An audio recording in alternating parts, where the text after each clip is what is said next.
Chapter 8 of the Chocolate Touch.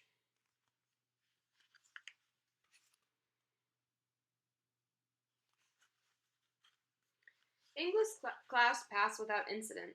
Miss Pimsel distributed word lists for her students to take home. The more words you know, she explained, as always, the more exactly you can think. There were some difficult new words, John noticed. Erevice, indigestion, acidity, unhealthiness, moderation, digestibility. As Miss Pimsel explained the meaning of each one, it seemed to John as though they all had a special bearing on his present uncomfortable position. As the last bell rang, "Very well, class," Miss Pimsel said. "Time for outside activities. Good afternoon." "Good afternoon, Miss Pimsel." Miss Pimsel gave the signal for dismissal, and the students in the front row filed out, followed by those in the second row, including John and Susan. Susan played a violin in the school orchestra, and usually she and John went to the rehearsals in the auditorium together. This time, Susan hurried ahead of him. John followed very slowly. The members of the orchestra were sitting at their music stands on the auditorium stage when John, carrying his dark blue trumpet case, got to his chair in the brass section. Mrs. Quaver had already begun to explain a difficult passage to the girl who played the flute. "Just after Jay sings, 'Nestlings chirp and flee,' we say, 'You come with trill, doodle oodle oodle oodle oo.' Do you see the place on your score? Good." "Ah, John," Miss Quaver exclaimed, seeing him in his place, "I'm glad you're not absent. I have just told the others this afternoon we're having the first joint rehearsal of my arrangement of A Boy's Song by James Hogg. And we've been over all of the individual parts in the sections, you will recall. Now it's time to fit the pieces together."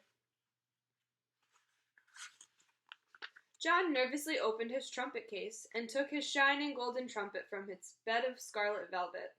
The beautiful new instrument gave him confidence. He worked the valves nimbly with his fingers and looked up at Mrs. Quaver again.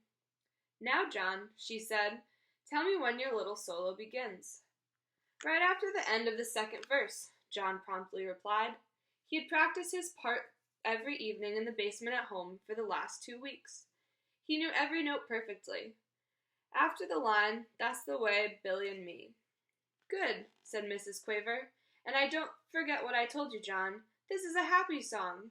I want you to play ta-ta, ta-ta, ta-ta, ta-ta, simply repeating the rhythm of the voice. And I want you to be light and lively. This is supposed to be the song of a boy who loves romping in the country." Ta-ta, ta-ta, ta-ta. John thought, this shouldn't be too difficult. Even with the whole orchestra listening to him, he had played it over and over again at home. But he would have to try extra hard here. This was going to be his first solo. Everyone else was depending on him to play it properly.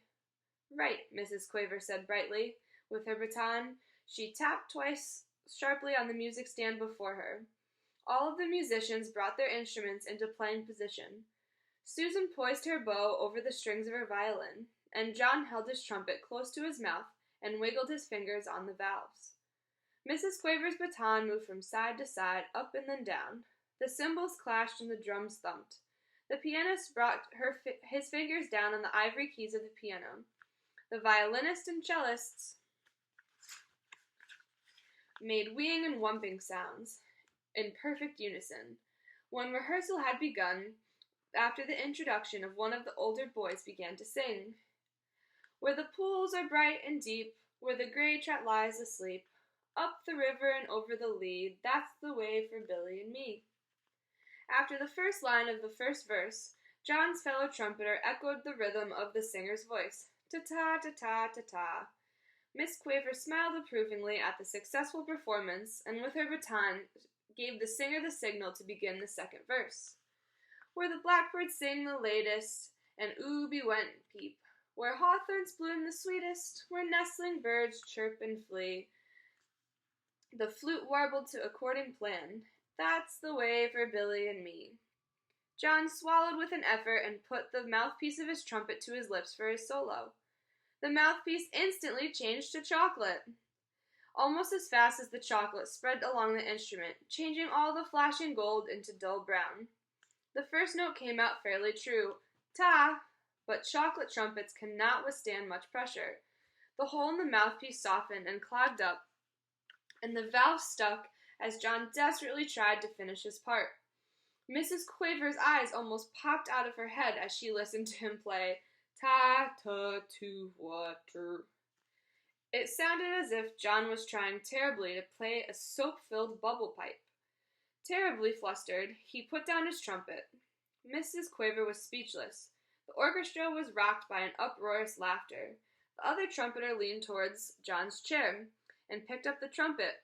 "It's a chocolate trumpet!" he shouted dubiously.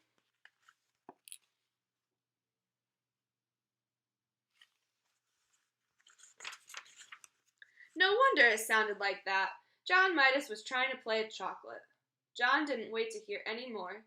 He fled from stage and out to the playground, without stopping even to look around. He ran through the stone gateway and ran towards home. I hope you guys liked today's chapter. I have some comprehension questions that I will read for you now. Question number 1. Explain how John felt about eating sensible things at lunch that day. Question number 2. What did John do in hopes of not turning his food into chocolate? Did it work? Question number 3. What did John notice that he hadn't noticed at breakfast? A. His tongue was brown. B. His utensils were turning into chocolate. C. He was able to taste cherries. Or D. He tasted different kinds of chocolate. Question number 4. How was John's trumpet solo? What made it good or bad? And our last question, number 5. What did the other boy notice about John's trumpet? Did he notice that A. It was new, B. It was old, C. It was chocolate, or D. It was out of tune? I hope you guys enjoyed. I will see you again tomorrow.